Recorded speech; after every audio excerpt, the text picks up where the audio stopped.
जय हिंद। आज है 20 सितंबर 2025 और आज की प्रमुख सैनिक समाचार इस छोटे से वीडियो के माध्यम से जानते हैं। चैनल में नए हैं तो चैनल को जरूर सब्सक्राइब कीजिएगा। पहली खबर 8वें वेतन आयोग को लेकर के है और रेलवे कर्मचारियों ने धरना प्रदर्शन किया है।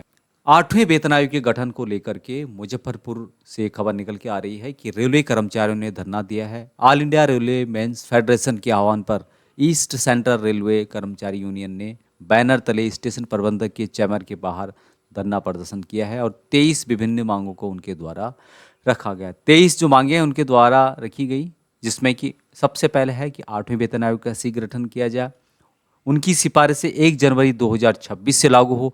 पे मैट्रिक्स में सुधार व वेतन संरचना का पुनर्गठन किया जाए। पुरानी पेंशन स्कीम की अविलंब बहाली की जाए।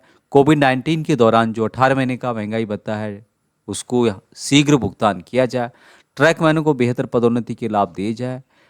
एलडीसीआई ओपन को ऑल किया जाए। सभी सेफ्टी जो श्रेणी है उनके कर्मचारियों को रिस्क भत्ता दिया जाए। 1 जनवरी 2024 से डीए 50% हो जाने के बाद रनिंग स्टाफ का किलोमीटर भत्ता 25% बढ़ाकर एरियर सहित भुगतान किया जाए।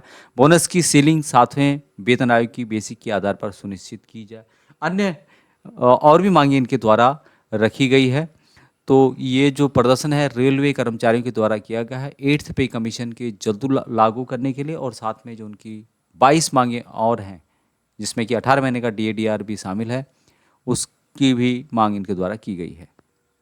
नेक्स्ट अपडेट सैलरी और पेंशन को लेकर के है और 12/9/2025 या फिर 15/9/2025 को ये लेटर जारी किया गया है। ऑफिस मेमोरेंडम है और यहाँ पे सब्जेक्ट इसका है कि disbursement of salary oblique wages pension of the central government employees in the state of Bengal for the month of September 2025 on account of Durga Puja oblique Dasara festival in Bengal।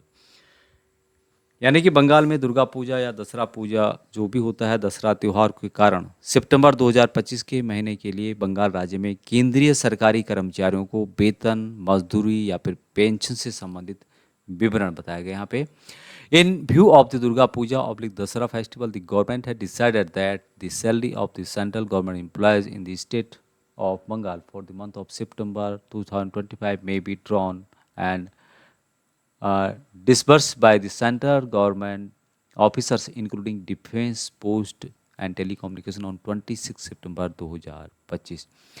यानी कि दुर्गा पूजा या फिर जो दसरा festival है उसको देखते हुए बंगाल सरकार ने यहाँ पे डिसाइड किया है कि जो सैलरी है सेंट्रल गवर्नमेंट एम्प्लॉयज़ की स्टेट ऑफ बंगाल, सिर्फ बंगाल स्टेट के लिए मंथ ऑफ सितंबर 2025 उनका जो यहाँ पर सैलरी है, जो पेंशन है, उसको 26 सितंबर 2025 तक वितरित किया जा सकता है, जिसमें कि रक्षा, डाक और दूर संचार जो कर्मचारी हैं वहाँ शामिल हैं।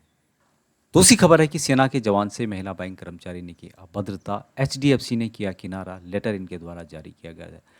एक दिन पहले की खबर है कि जिसमें एचडीएफसी बैंक की एक महिला कर्मचारी सेना के जवान के साथ अभद्रता कर रही है, गंवार कह रही है और अन्य जो बातें हैं जो कही नहीं जा सकती, इस तरह की बातें उनके द्वारा कही गई हैं कि शहीद होने के लिए आप हो या इस तरह की।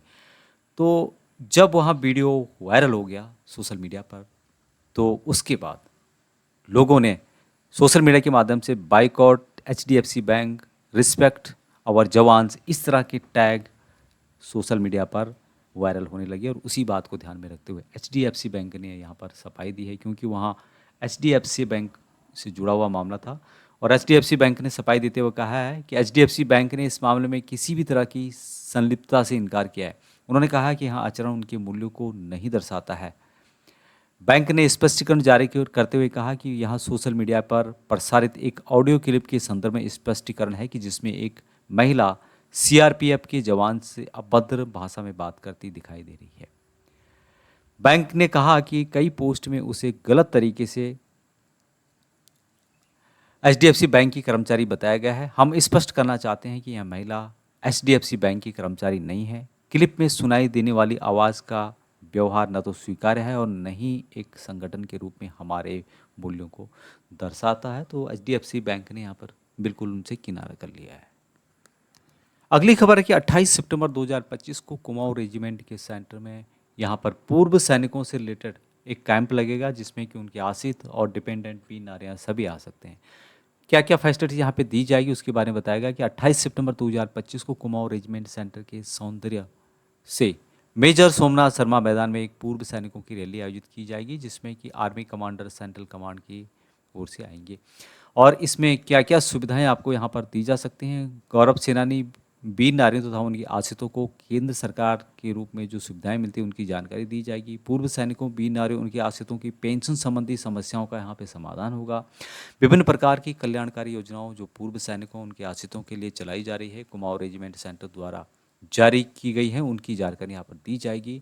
पूर्व सैनिकों को पुनः रोजगार देने की आवश्यकता उससे संबंधित सहयोग किया जाएगा। पूर्व सैनिकों वीर नारियों तथा उनके आश्रितों की समस्याओं का उल्लेख और उनका समाधान किया जाएगा जिसमें कि मेडिकल कैंप आयोजित किया जाएगा। ईसीएचएस से संबंधित समस्याओं को हल किया जाएगा। नई नई कल्याणकारी योजनाओं के बारे में पूर्व सैनिकों को अवगत किया जा रहा है। और दूसरा है कि यूपीएनएल यानी उत्तराखंड जो पूर्व सैनिक कल्याण निगम है उसमें नाम दर्ज करने हेतु जानकारी दी जाएगी और स्पर्श एवं संबंधित जानकारी रिकॉर्ड कुमाऊं द्वारा दी जाएगी। तो ये जो आयोजन किया जा रहा है 28 सितंबर 2025 को कुमाऊं रेजिमेंट सेंटर रानीखेत में किया जा रहा है। तो यहाँ पे जो पूर्व सैनिक है, डिपेंडेंट है, आश्रित है, वीर नारियां हैं, इसका लाभ ले सकते हैं। नेक्स्ट अपडेट है कि शारीरिक क्षति, अगला जो समाचार है कि शारीरिक क्षति गैर युद्ध हताहत वाले सैनिकों के आश्रितों को अनुदान। नई योजना है शारीरिक क्षति जिसमें कि कोई लड़ाई के अंतर्गत की बात नहीं की गई है, नॉर्मल जो शारीरिक क्षति होती है उसके बारे में की गई है।